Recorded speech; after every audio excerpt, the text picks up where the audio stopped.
Napahinto sa pagwawali si Ana nang marinig ang sinabi ni Weng. Nakaawang ang mga labing nilingon niya ito.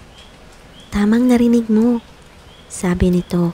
"Ibinili ni Thea na sabihin sa'yo na huwag ka na raw pupunta sa gitna ng gubat, lalo na sa gabi.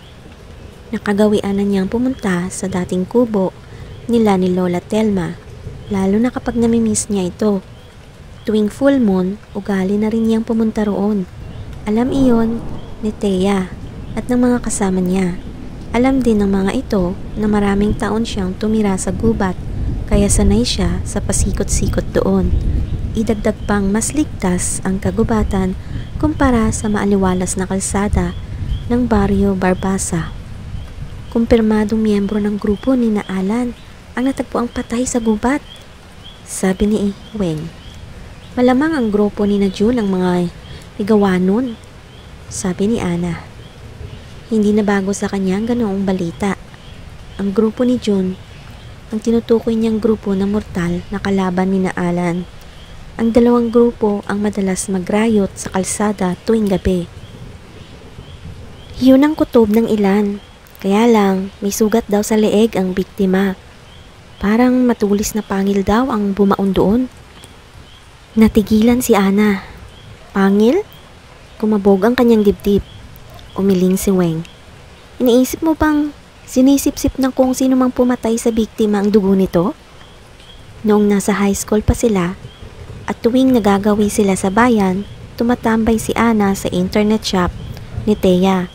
Libre silang gumamit ng computer doon kaya nakakapag-research siya tungkol sa tinutukoy ng lola niya na nilalang sa dilim. Nabase sa mga description nito at sa mga nakalap niyang impormasyon, na-realize niyang kilala sa tawag na blood-sucking creatures o vampira. "Ana, walang vampira sa Pilipinas," sabi ni Weng. "Yan ang napapala mo sa pagre-research na hindi ko alam kung bakit mo pinag-aaksaya ng panahon.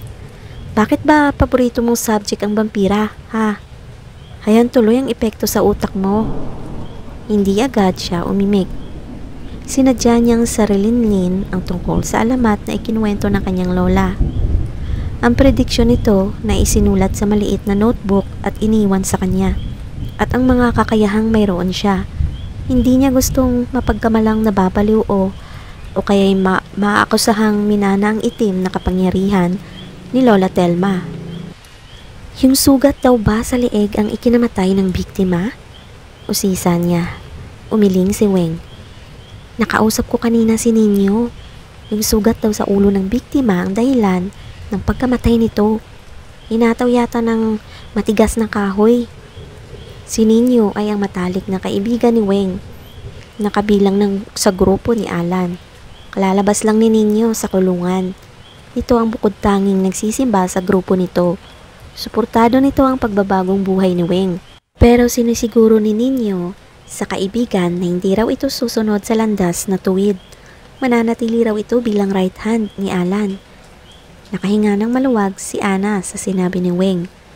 Kung ganoon, hindi totoo ang kutob niyang may vampira uling napadpad sa Barrio Barbasa, tulad noong panahon ng mga ninuno ni Lola Telma. Pero anong ibig sabihin ng pangil na bumaon sa liig ng biktima? Ilang kilometro mula sa bangkay ng kagrupo ni Alan may natagpo ang maliit na baboy ramo. Baka raw kapwa hayop ang pumatay sa baboy ramo dahil nagkalat ang dugo. Pati yata mga hayop sa gubat nahahawa na sa karasa ng dalawang grupo na iyon. Ano ang sabi ni Kapitan tungkol dito?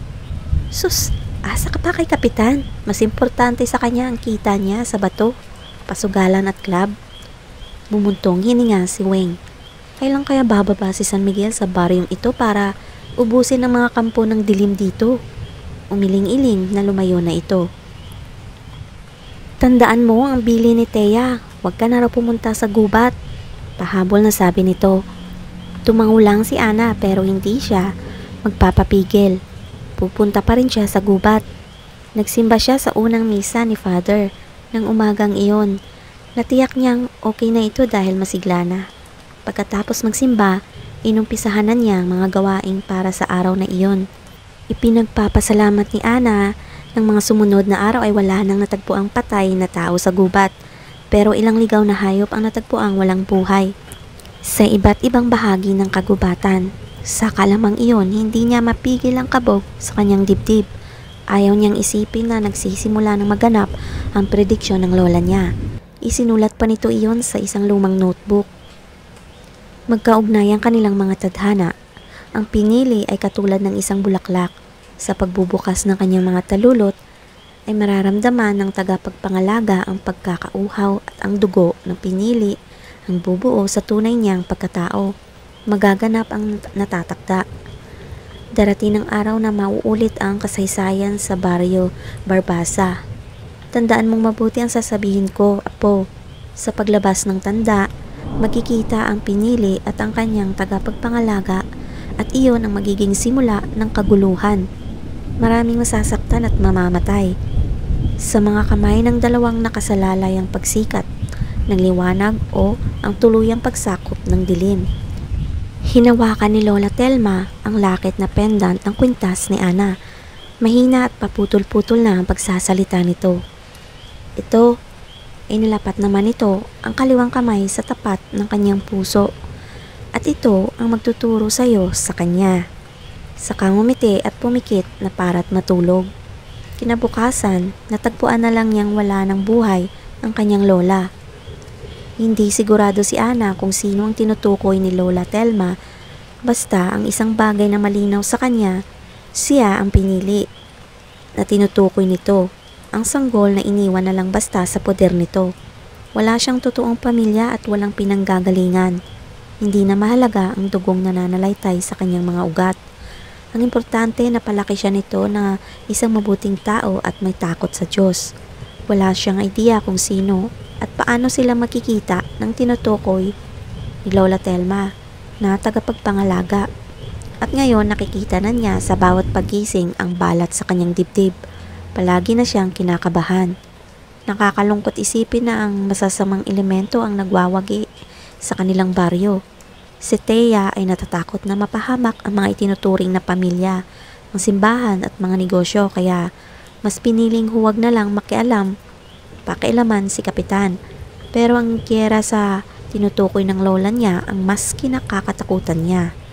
Ng mga sumusunod na sandali, nakita na lang ni Ana ang sariling nakaluhod na sa unahang upuan sa simbahan at taimtim na nagdadarasal. Nagbabad na naman sa internet sa bayan si Ana at palubog na ang araw nang umuwi siya.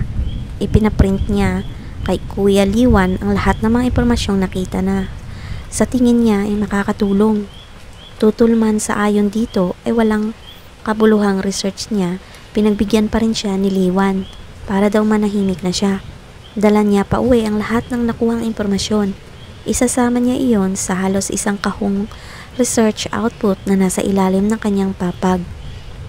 Pumara si Ana pagtapat ng jeep na sinasakyan sa kalye sa pagpasok sa Baryo Barbasa. Hiniram niya kanina ang bike ni Weng. Iniwan iyon sa tindahan ni Aling Lume. Ang bisikleta ring iyon ang sasakyan niya pabalik doon sa simbahan dahil ayaw niyang gumastos ng 30 pesos sa pamasahe sa tricycle. Hindi naman siya pinagtitripa ng grupo ni na June at Alan dahil takot ang mga ito na kantiin siya. Ana beautiful, kamusta ka na my loves? Nakangising bati ni Nino. Sa pagkakapungay pa lang ng mga mata at kulay ng mukha, nahulaan na ni Ana na lasing ang lalaki. Kainuman nito ang mga katropa. Ang tindahan ni Aling Lume ang paboritong pwesto ng mga ito kapag nag-iinuman dahil sa kanto iyon. Tinanguan lang niya si Nino bago sinilip si Aling Lume na nasa loob ng tindahan nito.